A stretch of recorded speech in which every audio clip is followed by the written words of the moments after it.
आज हम वायुमंडल के बारे में वायु दाब के बारे में बात करेंगे।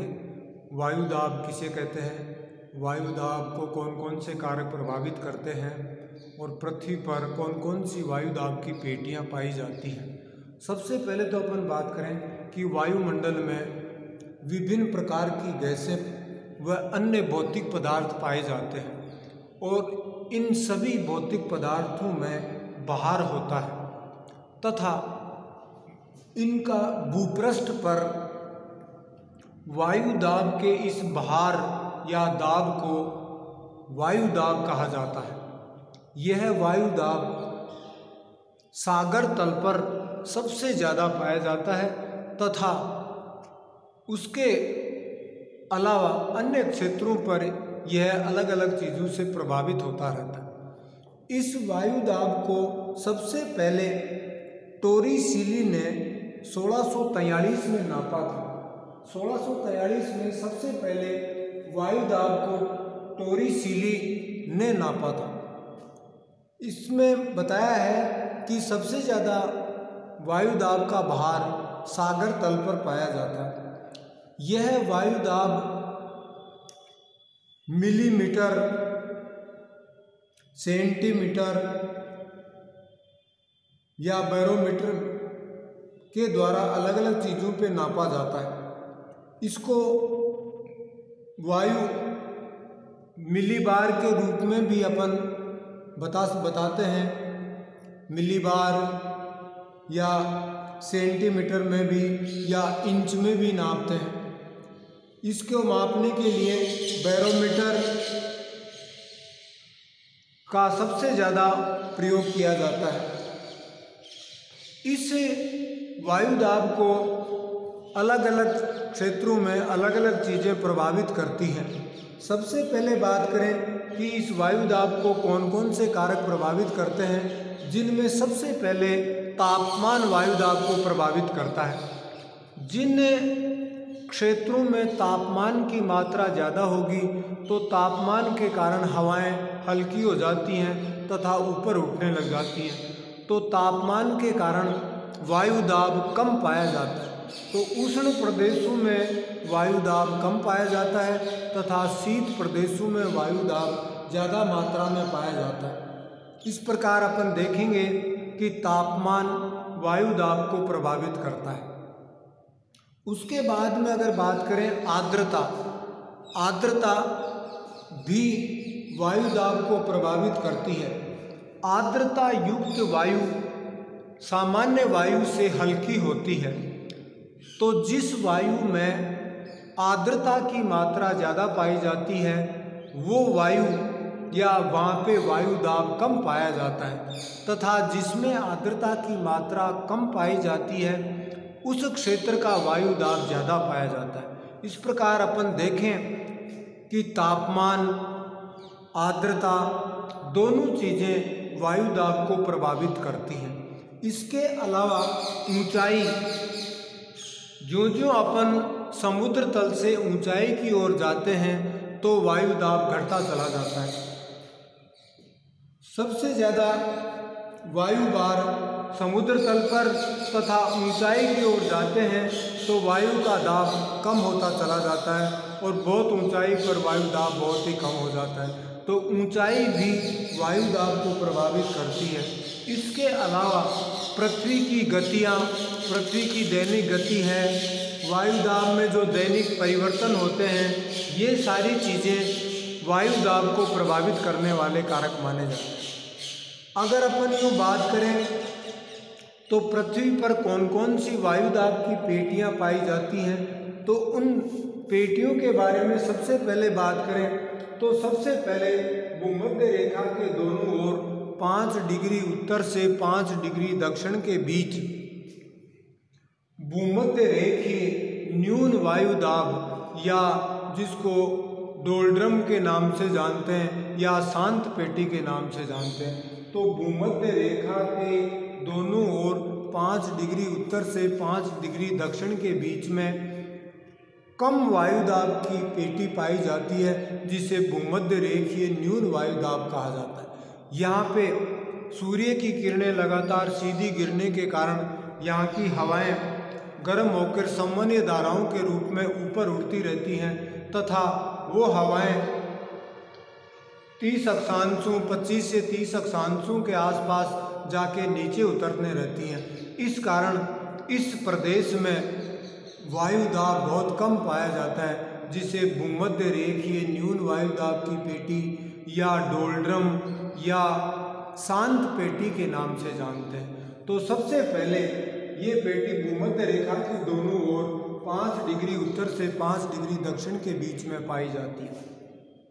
उसके बाद में अगर बात करें तो दोनों गोलार्धों में 30 से 35 डिग्री उत्तरी अक्षांशों में तथा 30 से 35 डिग्री दक्षिणी अक्षांशों के बीच में वायु दाब की पेटियां पाई जाती हैं और इन प्रदेशों से जो हवाएं जाती हैं उन प्रदेशों में नीचे उतरती हैं और नीचे उतरने के कारण यहाँ भी उच्च वायु दाब की पेटियां पाई जाती हैं, जिसे उपोष्ण कटिबंधीय उच्च वायु दाब की पेटी कहा जाता है। उत्तरी गोलार्ध वाली को अपन उत्तरी उपोष्ण कटिबंधीय उच्च वायु दाब की पेटी जो 30 से 35 डिग्री उत्तरी अक्षांशों के बीच में पाई जाती है तथा दक्षिणी उपोष्ण कटिबंधीय उच्च वायु दाब की पेटी दक्षिणी गोलार्ध में 30 से 35 डिग्री अक्षांशों के बीच में पाई जाती है।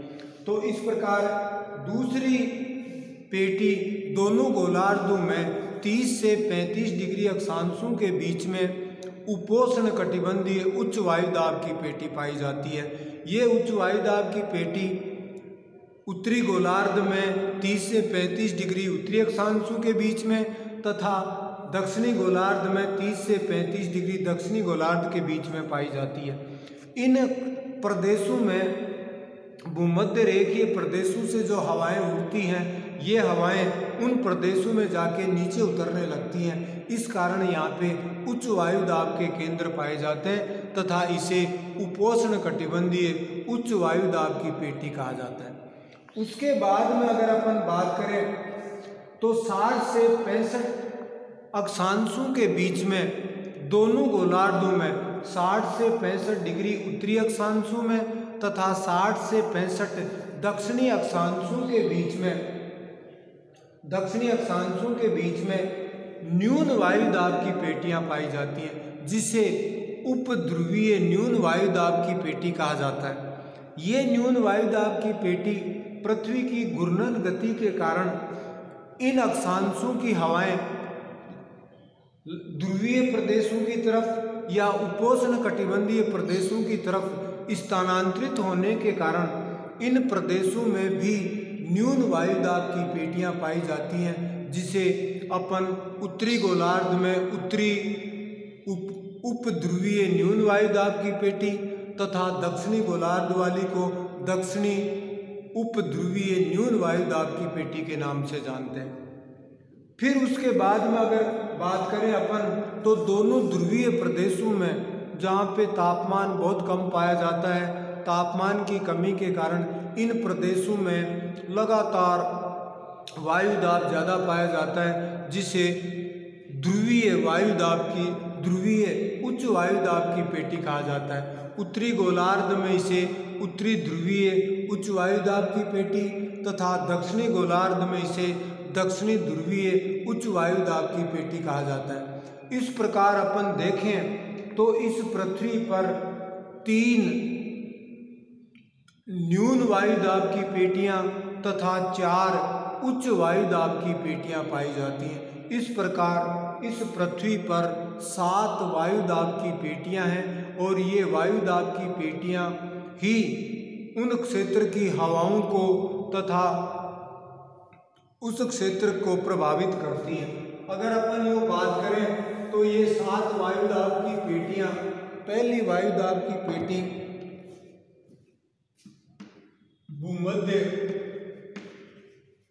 भूमध्य रेखीय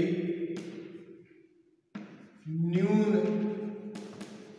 वायु दाब की पेटी, भूमध्य रेखीय न्यून वायु दाब की पेटी जो 5 डिग्री उत्तर से 5 डिग्री दक्षिण के बीच में पाई जाती है, जिसको अपन डोलड्रम भी कहते हैं, डोलड्रम या शांत पेटी के नाम से भी जानते हैं। दूसरी उपोष्ण कटिबंधीय उच्च वायु दाब की पेटी, उच्च वायु दाब की पेटी, उपोष्ण कटिबंधीय उच्च वायु दाब की पेटी, जो दोनों गोलार्धों में